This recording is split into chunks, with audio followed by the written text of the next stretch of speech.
Financial management எங்க ஆட்சியில இல்ல அப்படின்னாரு. அதை விட சொன்னாரு, கோவில் கட்டுவதை பற்றி நாங்க பேசவே இல்லை, நிதி மேலாண்மையை தான் பேசணும்னு. கோவில் பணத்திலிருந்து கல்லூரிகள் கட்டுவதை பற்றி நாங்க பேசல. ஆமா ஆமா, அவர் சொன்னாரு. இன்னைக்கு பேசினது காலையில, கோயில் இல்லா ஊரில் குடியிருக்க வேண்டாம் என்று பெரியவர்கள் சொல்லுவார்கள், பள்ளி கல்லூரிகள் கூட இல்லாமல் இருக்கலாம். இதுதான் சங்கி நோட்டு. பள்ளி கல்லூரிகள் கூட இல்லாமல் இருக்கலாம்ங்கிறது சங்கி நோட்டு.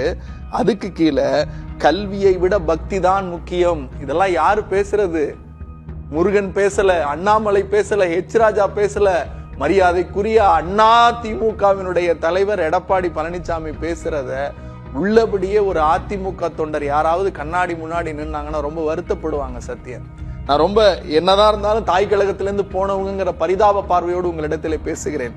ரெண்டாவது அவர் சொன்னது, அறநிலையத்துறைக்கு வேலை கோயில் கட்டுறது தான், பள்ளி கல்லூரி கட்டுறது இல்லை அப்படின்னார்.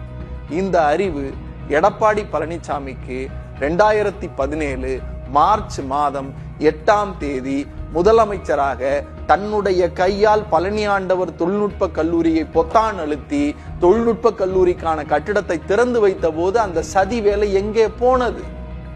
எம்ஜிஆர் திறந்து வைத்ததையும் சதி என்று சொல்லுகிறார், அம்மையார் ஜெயலலிதா திறந்து வைத்ததையும் சதி என்று சொல்லுகிறார். நீங்கள் இப்படியே பேச வேண்டும் என்பதனுடைய தாழ்மையான கருத்து. இந்த ஸ்கிரிப்ட்ல இருந்து மாறிடாதீங்க.